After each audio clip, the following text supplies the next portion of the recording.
My name's Jack Rogers. In June of 2023, I decided I'd had it with normal life and set out to travel the world. 2 years later, I'm still going. I've seen some cool things in my time. I've swam the Nile, followed a matador around Spain, dived the world's oceans, and even returned to Iraq after 5 years away. Now I'm off on my next expedition, an 18-month trek through some of the world's most fascinating pilgrimages. My journey will take me to 12 countries as I walk in the shoes of religious pilgrims, ancient traders, and soldiers who blazed these trails centuries ago. This isn't just another trip. Unlike my first journey, I won't be walking the earth aimlessly. This is a chance to walk with purpose, to trace the footsteps of those who move for faith and survival. These routes carry stories, and I intend to find mine among them. I've never attempted anything like this before, but after 2 years of discovering what this world has to offer, I'm ready to take the plunge into some of life's deeper meaning. I'll be tested, physically and mentally, but I know in the end, it will all be worth it as I become a wayfarer.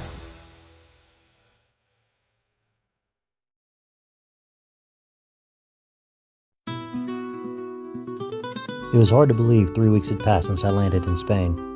I had really enjoyed my time in Madrid, San Fermin, and Pamplona in the off-season. But now it was time to transition to the expedition. That meant throwing out my San Fermin clothes and repacking the bag so that I could carry everything on my back. No day pack on the front this time. Everything was going to be humped. With my bags packed, it was time to head to the bus station. It was going to take about 2 hours to get to Saint-Jean-Pied-de-Port, even though it was only 51 kilometers away. Little did I know that it was through some of the roughest terrain for someone who gets bus sick.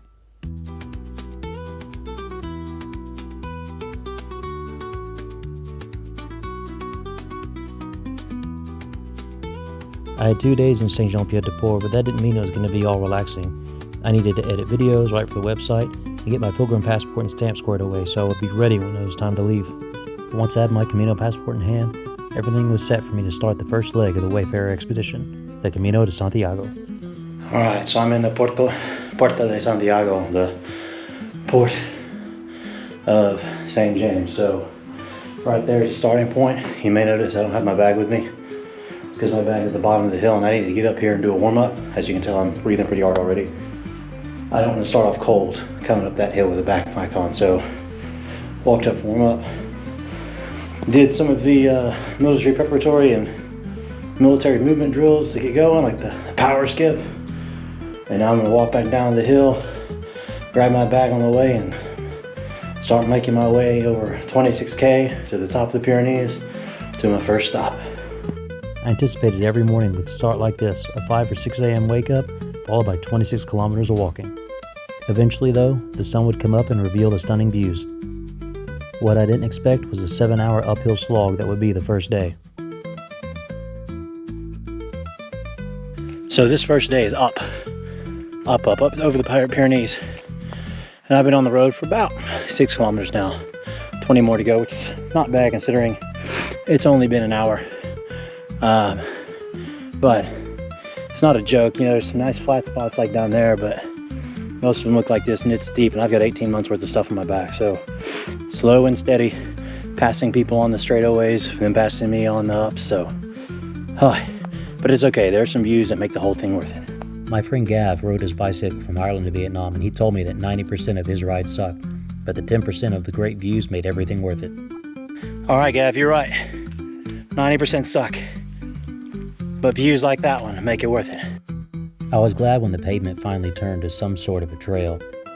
I could have continued following the road rather than taking the trail, but that would have added a couple of kilometers around hairpin turns and switchbacks, and I wasn't wanting to do that on a 26-kilometer hike.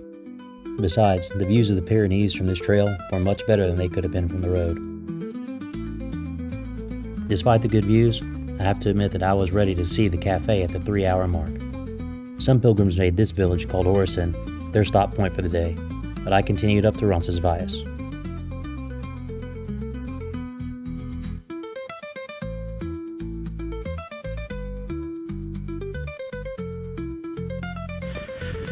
So I'm outside of Orison. Hold on one second there.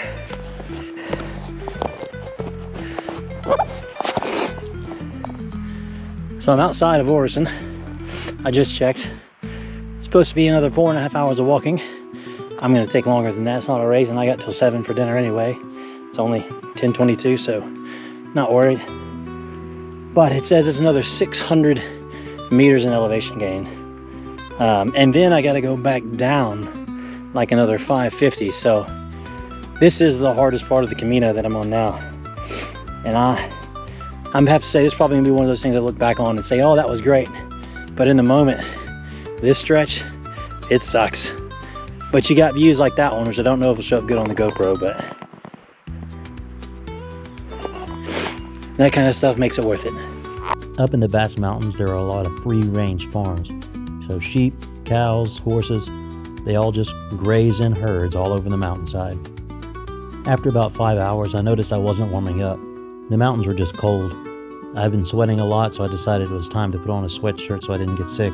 Granted, that meant taking my pack off, setting it on the ground, which I was not a fan of, mainly because I had to put it back on again.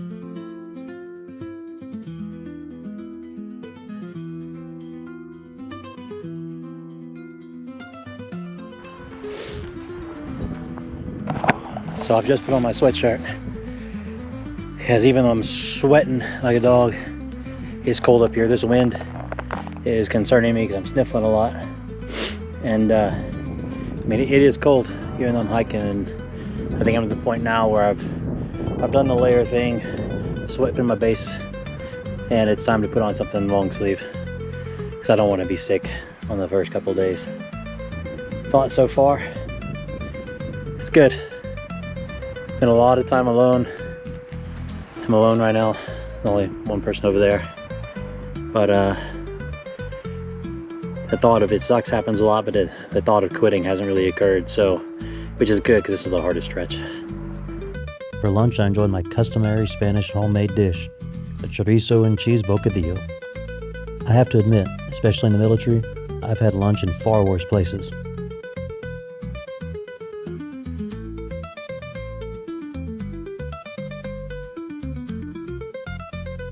So I've just stopped to put the other half of my sandwich away.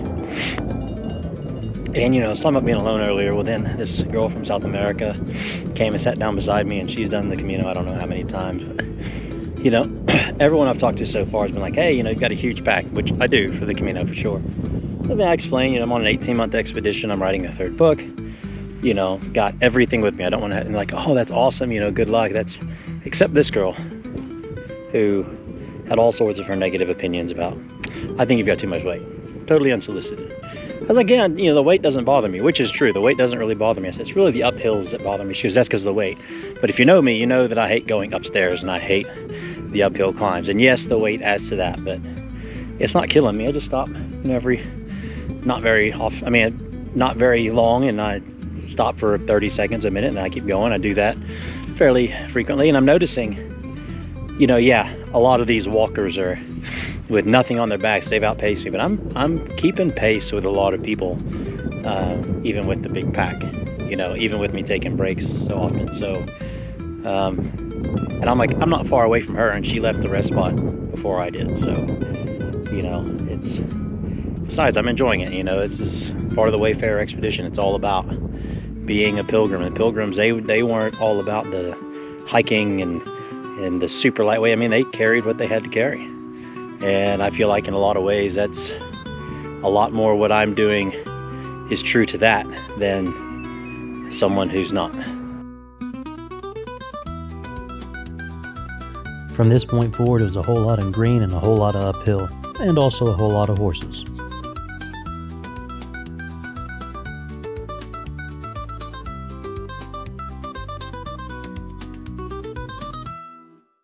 This sign marked a transition point along the Camino. Once we pass it, we'd be walking the ridge between France and Spain. Before too long, I'd be walking right back into Navarre. I couldn't film it because I was worried about what might happen, but as I was walking, I got surrounded by a herd of rams. Several of them were looking at me like they wanted to have a fight. I decided I didn't want any part of that.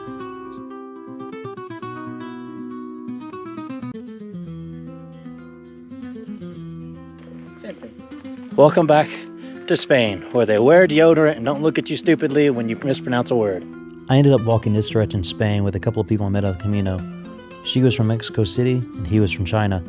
We had a great conversation, and To be honest, he kept our spirits up and we desperately needed it.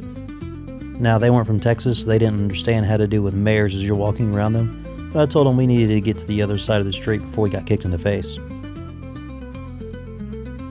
At this point, we split up. They took the shorter but steeper route, while I took the longer but easier one. I knew I needed to take it as easy as possible on my joints and my muscles if I had planned on doing this for 18 months. After the most physically demanding day of my life, finally made it to the first stop. It's in what looks like a converting colony. So, we'll see you tomorrow. Alright, it's day 2. My back hurts. My feet hurt, but not as bad as yesterday. My bad knee's fine. My good knee feels like it's giving me trouble. So I moved the brace over. It's cold, it's 7 Celsius. But here we go. This is gonna be a mostly downhill day. Although it is also one of the harder days, I think, because of the descent. So, vamos a ver. The day started out fine enough, but it would eventually take a turn. But in the moment, I was enjoying walking through the quiet villages with all these other pilgrims. So I made a quick stop, made an adjustment to my pack, moved my tent and whatnot from down there to up there, a million times better. At this point, my GoPro stopped working, so I had to record everything with my phone. I had to keep reminding myself that I needed to walk and put the blinders on. Otherwise, I'd be stuck here all day taking pictures of the cattle, horses, and the landscapes. Thankfully, though, after a couple hours, came across a cafe where I could get my second stamp and take a quick break. One of the funny things about the Camino is as you're walking out of town, you'll pass pilgrims relaxing in pastures while enjoying their lunch.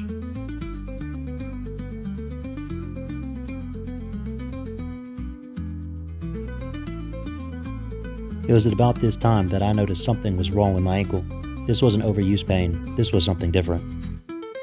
So there have been a lot of these stone pathways on the downhill, which is absolutely murdering my ankle. They're 0% fun, much rather than be dirt or mulch. The pain in my good ankle started getting worse and worse, especially on the stones. As we headed downhill, I could feel something wasn't right. So I'm 8.5K to the end of day 2 on the Camino de Santiago. And I have to admit, I'm seriously rethinking this expedition. I'm going to take that back. I have rethought this expedition. It's no longer in process. I've rethought it. What comes next and what it looks like, I still want to accomplish the discovery goals that I set out to get. I just don't know if I can do all the hiking that I plan to do it, because yesterday's uphills were brutal and today's downhills are just murdering my ankles. And you know, I got the tent and stuff, and it's extra, and if it's killing me now, I don't stand a chance in Turkey or Chile, where the infrastructure's not there. So I have to take a hard look at how I can accomplish the goals without all the hiking involved. I had hit a physical roadblock. My ankle was killing me, and I still had half the Camino to go. And I knew that if it was hurting me this bad, there's no way it would survive the mountainous regions of Turkey that I had planned on hiking, or the undeveloped trail in Chile. It was only day 2, but the Wayfarer Expedition was changing. Then, with just a mile to go, my bad ankle popped, loudly. Something was wrong. I made it. Somehow. Everything I read said it was the second hardest day, and I would agree. Something popped in my ankle, so that's going to be a deliberate decision and influence on the decision that I've pretty much already made, but no, I kind of excuse. When I woke up the next morning, there was no question about it. My knees and ankles couldn't take it. I would have to take the bus to Pamplona. It was completely demoralizing to realize that the injuries I had sustained several years ago in the Army were taking me out of this dream that I had had. I hoped that one day I'd be able to walk the Camino even without a pack, but right now, that seemed impossible. Even just the walk from the bus station to the cafe was brutal.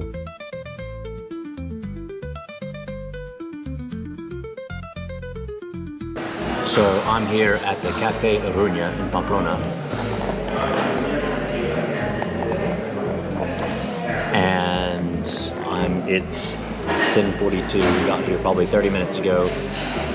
Sadly, I've had to totally reevaluate the expedition. So let's talk about that.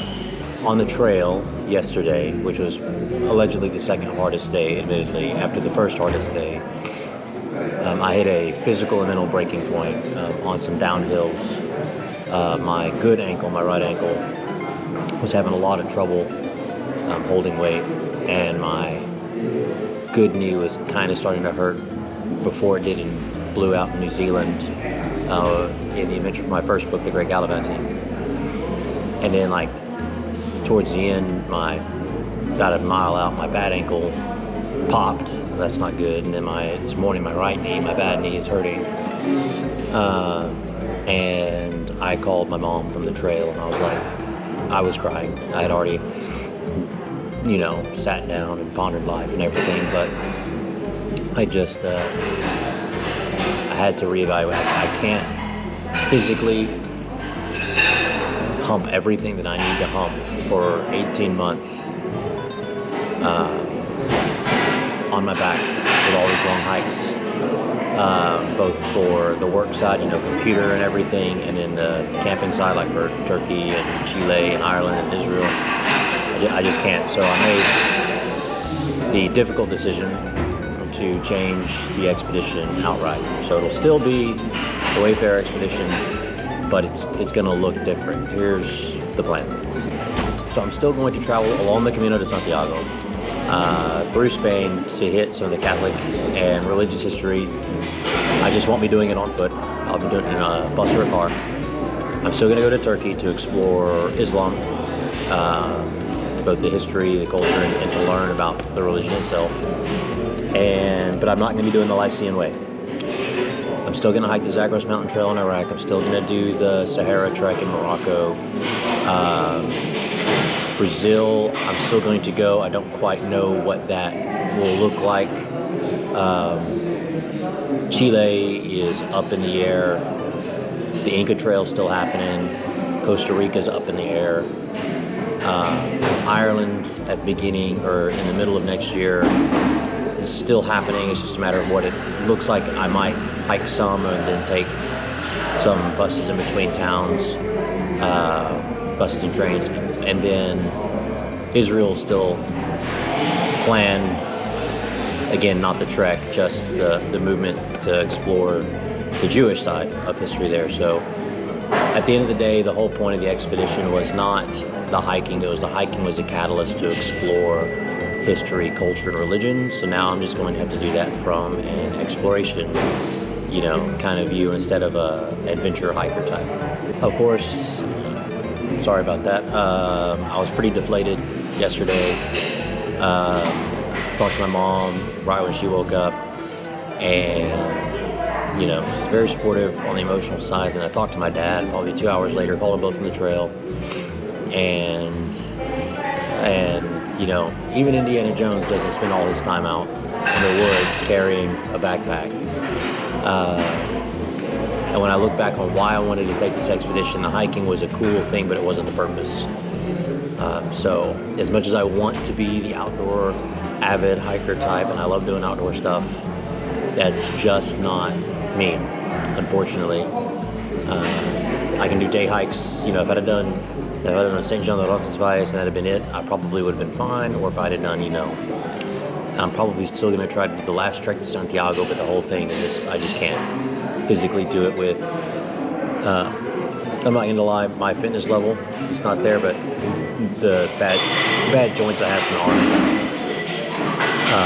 are serious limiting factor. So I'm here in Pamplona now, waiting to check in the hostel, be here for a couple days, and basically I plan on spending 2 days in the city before moving on to the next kind of big city, so I won't hit some of the smaller places along the way. But the good news is, for the expedition, I'll be able to explore churches and monasteries and stuff a bit more than I would if I was on the Camino, when I was tired every day from walking 20 to 25, sometimes 28 kilometers a day. So that will be good in some ways as a trade-off. I have to admit though, packing my bag for travel as opposed to hiking, and I got rid of my camping stuff in the last city, in Zubiri, it was sad, depressing, deflating, and defeating. Very much so. But hey, life goes on. You know, as my dad said, there's no point in doing this if I can't walk for the next 30 years. And he's right. So, anyway, that's the update from Wayfarer Expedition. I think after Pamplona, my next stop will be Estella and then Logroño. And that'll be the end of my first week. And then we'll continue on from there.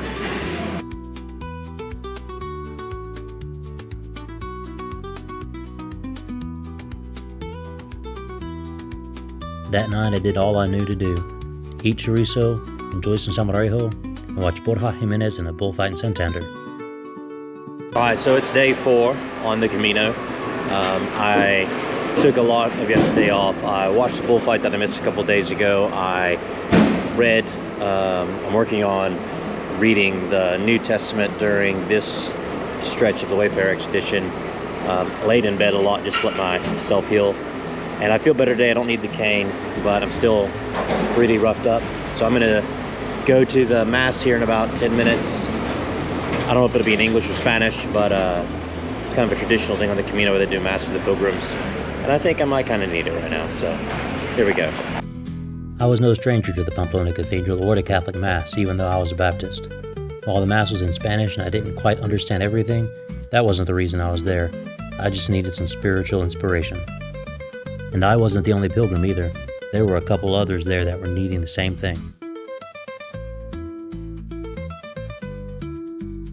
After the Mass, I headed over to the Cafe Aruña to do some writing. It's not like I could do anything else with a bad knee, a bad ankle, a hurting good knee, and a hurting good ankle.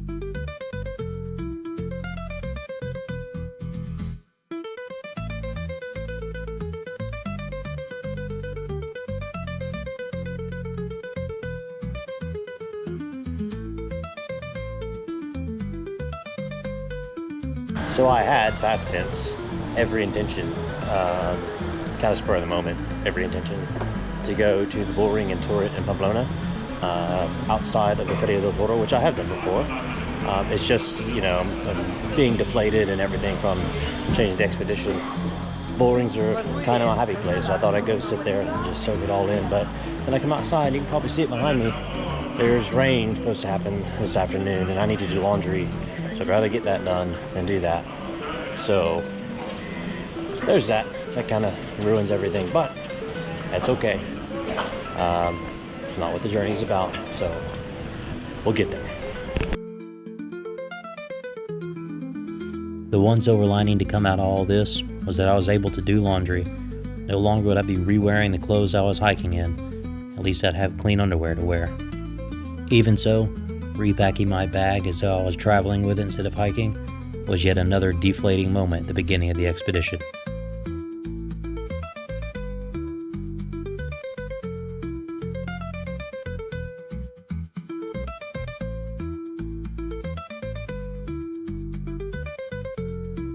So it's day 4 on the Camino.